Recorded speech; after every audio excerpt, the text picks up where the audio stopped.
Random House Audio presents Maybe a Miracle by Brian Strause. Read for you by Michael Lewis Wells.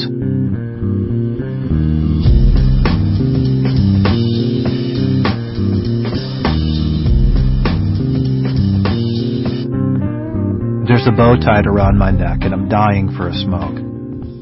Tonight's the senior prom, and there's no way I'm going to get through this ordeal sober.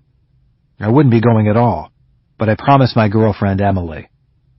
She said the prom only happens once in your life, and I'd regret it if I blew the whole thing off. Humor me, she said. I figure if I catch a buzz before I pick her up, maybe the night won't be a total disaster. Emily always says she can't stand being around stoners, but then again, she can never tell when I'm stoned. Besides, there's no use complaining now. I have the whole thing lined up. The black tux, the white limo, the red corsage. I even rented a room at the Hyatt. It's something you're supposed to do, I guess. But it's not like I think some cheesy hotel room will make Emily want to sleep with me. I know she won't. If she ever wants to go all the way, she'll let me know.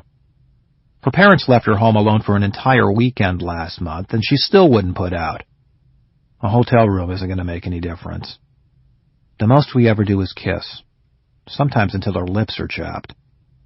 Every time I try to push it a little farther, she pulls away, and I stop.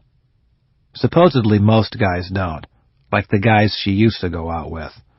From what I can figure, they didn't take no for an answer, and I don't want to be like them, so I always apologize and say, whenever you're ready. You might think that makes me a good guy, but most people around here would say it just makes me a pussy. I've heard people say that Emily was a slut at her old school, Fairview High. It's only a couple of miles away from Chelsea. News gets around, and sometimes I listen. Not that it really matters. People say a lot worse about their so-called best friends. From the very beginning, she told me she wanted to take things slow, and that was fine with me. After 3 years of high school, I'd never even been on a date, so going slow sounded a lot better than going nowhere at all. I'm pretty sure Emily doesn't care about the prom anyway. She wants to shed her old skin. Going to the prom is really about making a new memory to replace the old ones she wants to forget. Deep down, I'll bet she knows it's a big joke. But you'd have to ask her. That's the only way you ever know what's going on in someone else's head. And even then, you can't be too sure. My sister Annika cares a lot about the prom. Even though she's only in the 5th grade and I'm about to go to college, in a lot of ways I think of her as my best friend. I can tell her anything and know she'd never rat me out. In a few years she'll drift away. When she gets into 6th grade, it'll all change. That's when girls start thinking about boys. That's when they turn mean. Last week Annika begged me to help pick out my tux. Not that she had to. I would have taken her anyway. Without her or someone else from the family in the car, I'm not allowed to drive. Dad says driving is not a right, but a privilege. He says, he's doing it for my own good. If I had a gallon of gas for every time I heard that, I could have escaped to California by now. Dad figures with Annika in the car I won't try anything stupid, and if I do, he's under the false impression she'll report back to him. The truth is, I'm really not a bad driver. I've just had some bad luck. First of all, I should point out in my defense that it was completely not my fault when I totaled the driver's ed car.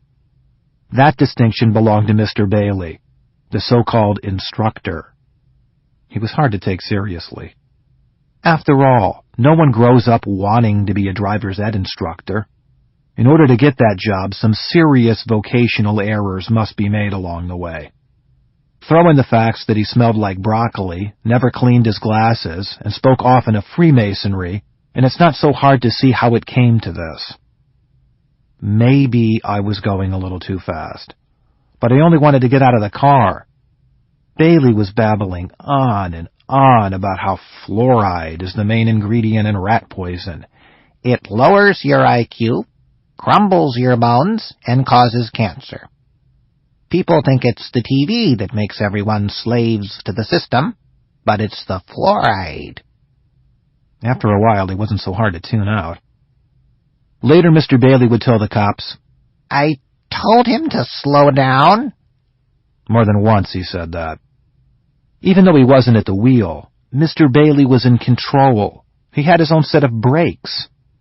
Any objective observer could see it was Mr. Bailey who panicked, not me. Had he not freaked out and slammed down the brakes, we never would have fishtailed into the plaza in front of City Hall, headed straight for a statue of our city's namesake.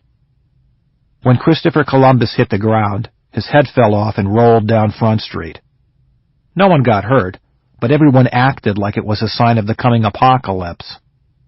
At the time, though, I couldn't stop laughing, which is probably why the cops thought I was drunk. But what was even funnier was Mr. Bailey. He was having a fit, wheezing about how he wasn't going to be framed. I don't know why he was so upset. He'd only told me a dozen times how Columbus was a slave trader and a rapist, and how if the natives didn't bring him all the gold he wanted, he'd chop off their arms. The destruction of such an esteemed civic icon really would have been a wonderful opportunity for Mr. Bailey to initiate a citywide dialogue over why our landlocked town is named after the seafaring Christopher Columbus in the first place. But all he could talk about was how I was trying to ruin his life, like he hadn't already done that all on his own. I wanted to get a tuxedo in baby blue, just to make it clear I wasn't taking the prom seriously, but Annika would have none of that. "Monroe," she said, "you'll look back at pictures of yourself and you'll wonder what you were thinking. Is that what you want?" I look at myself in the mirror and cringe as it is. I can't imagine how looking back on photos will be any different. She insisted on a classic cut. "You'll look like William Powell, and Emily will be Myrna Loy, or better yet, Ginger Rogers and Fred Astaire." Annika watches those old movies all the time. When I came out of the dressing room at Lazarus's department store, she came right up to me, all serious, brushed off my lapels, and asked, "May I have this dance?" I'm telling you, she's going to break some hearts someday. She really will. You'll see. "Of course, my lady." I know it sounds kind of gay, dancing with your sister like that, but we've always danced together. It's the one thing my mother insisted on, dance lessons. "There are a lot of things you can fake in this life, and dancing is not one of them," she said. People at school used to call me a faggot because I took dance class, like it was something to be ashamed of. And it worked. I was ashamed. Being called a faggot will do that to you. I wanted to quit, and Mom would have let me. But first she asked me a question. "So, what do the boys who call you names do at the school dances?" I told her they all hang around on the edges. They don't dance at all. "That's interesting. You're dancing with girls, and they're not, yet you're the faggot." Sometimes the most obvious things go right over your head when you're a kid. We finished with the Big Dip, and the clerks all clapped. It figures. They sell clothes. If you've already done the math, then you'd know I was 7 years old when Annika was born. It was kind of an unexpected bonus, no longer being the youngest. I could hardly wait for her to arrive. I learned so much about the infliction of pain from my older brother, I was eager to impart my wisdom to the younger generation. Dad always said our family was part Austrian, but all you had to do was see my brother Ben in action to realize our German roots ran deep. I could have written a book like Anne Frank, detailing the occupation, but Ben would have found it and rubbed every word in my face like broken glass.